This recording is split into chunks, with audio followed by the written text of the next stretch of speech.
Crisis del petróleo 1973, también conocida como la primera crisis del petróleo. Comenzó el 23 de agosto de 1973 a raíz de la decisión de la Organización de Países Árabes Exportadores de Petróleo, OPEP, de no exportar más petróleo a los países que habían apoyado a Israel durante la guerra de Yom Kippur, que enfrentaba a Israel con Siria y Egipto. Actualmente, la OPEP está conformada por Algeria, Libia, Angola, Ecuador, Irán, Irak, Kuwait, Nigeria, Qatar, Arabia Saudí, Emiratos Árabes y Venezuela. Esta medida incluía a Estados Unidos y a sus aliados en Europa Occidental. El aumento del precio, unido a la gran dependencia que tenía el mundo industrializado del petróleo, provocó un fuerte efecto inflacionista y una reducción de la actividad económica en los países afectados. Esos países respondieron con una serie de medidas permanentes para frenar su dependencia exterior. Causas. Antes del embargo, el occidente industrializado, sobre todo Estados Unidos, solía disponer de petróleo abundante y barato. Las ciudades norteamericanas posteriores a la Segunda Guerra Mundial, con enormes núcleos urbanos de casas unifamiliares dispersas, dependían del automóvil como principal medio de transporte, de modo que utilizaban el combustible en forma masiva. Entre 1945 y 1974, el consumo se había duplicado en Estados Unidos. Con un 6% de la población mundial en ese entonces, Estados Unidos consumía el 33% de la energía de todo el mundo. El petróleo, sobre todo de procedencia de Medio Oriente, se pagaba en dólares estadounidenses. Durante el mandato del presidente Richard Nixon, el modelo económico norteamericano ya estaba agotado, el crecimiento era nulo y la inflación ya empezaba a ser preocupante. Para provocar una caída del precio del oro en los mercados internacionales, Nixon abandonó el patrón de oro el 15 de agosto de 1971, finalizando así el sistema Bretton Woods, que había funcionado desde el fin de la Segunda Guerra Mundial. El dólar a su vez fue devaluado en un 8% en relación con el oro en diciembre de 1971 y se volvió a devaluar en 1973. El 6 de octubre de 1973, la OPEP detuvo la producción de crudo y estableció un embargo para los envíos petrolíferos hacia Occidente, especialmente hacia Estados Unidos y los Países Bajos. Dado que en condiciones normales las fluctuaciones en la demanda del petróleo son pequeñas, es decir, cuando sube el precio solo se compra un poco menos, los precios tenían que subir drásticamente para conseguir que se redujera notablemente la demanda, y así poder establecer un nuevo nivel de consumo impuesto por la oferta, objetivo que se consiguió. Como consecuencia, en Estados Unidos principalmente, se inició una prolongada recesión y aumentó notablemente la inflación. Esta situación daría hasta principios de los 80. Impacto inmediato del embargo. La OPEP obligó a las compañías petroleras a aumentar los precios de forma drástica. El precio del petróleo se cuadruplicó desde 1974 hasta casi llegar a los $12 por barril. Los países de Oriente Medio, que habían estado dominados por las potencias industriales, acababan de tomar el control de un producto básico. El flujo de capital se invirtió y los países exportadores de petróleo comenzaron a acumular una gran riqueza. Los Estados miembros de la OPEP, en vías de desarrollo, comenzaron a nacionalizar sus empresas petrolíferas.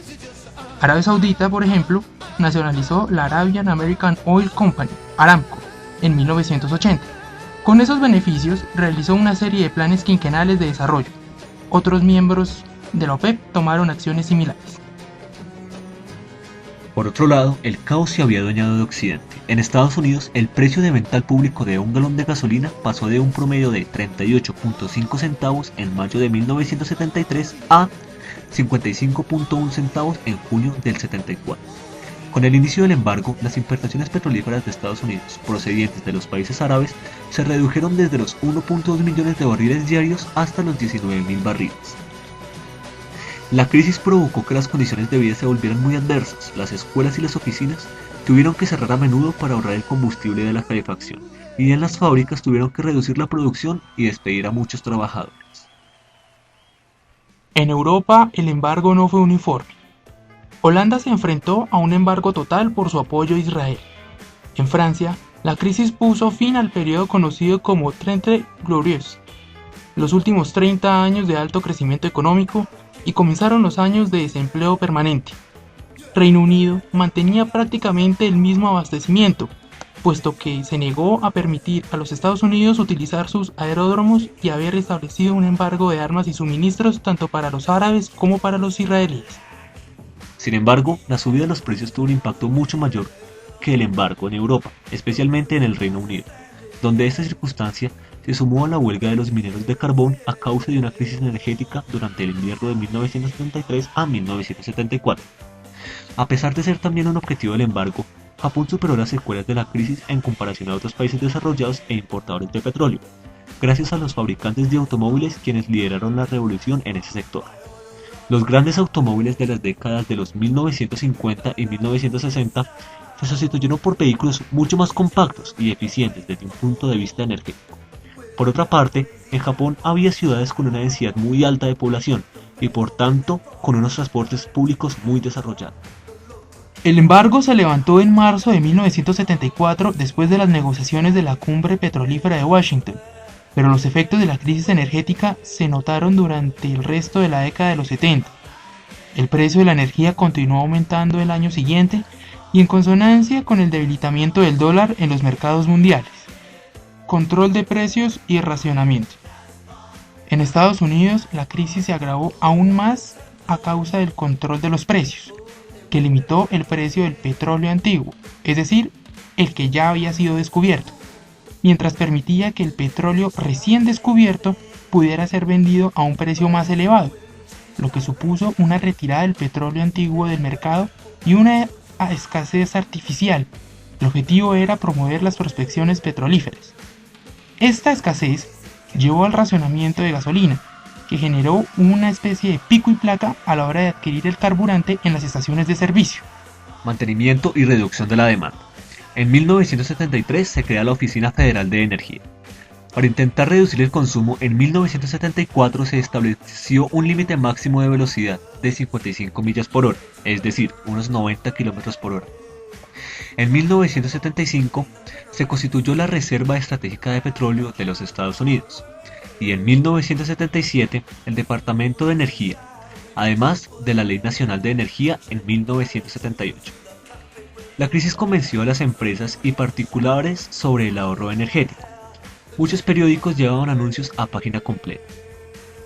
Los tres grandes fabricantes de automóviles de Estados Unidos, General Motors, Ford y Chrysler, pusieron en marcha la reducción de los tamaños de los automóviles para que tuvieran un consumo máximo de 9 litros a los 100 kilómetros. ¿Y qué pasaba en Colombia? Aparecen los inicios del narcotráfico. Los movimientos guerrilleros, FARC, ELN y EPL iban tomando más fuerza. En 1973 surge el movimiento 19 de abril, M19, como protesta a las elecciones presidenciales de 1970 disputadas entre el general Gustavo Rojas Pinilla y Misael Pastrana Borrero, siendo este el vencedor. El 17 de enero de 1974, el M-19 roba la espada de Simón Bolívar en la Quinta de Bolívar en Bogotá. A nivel económico, el país enfrentaba desde la posguerra altas tasas de inflación, típica de los países latinoamericanos de aquel entonces.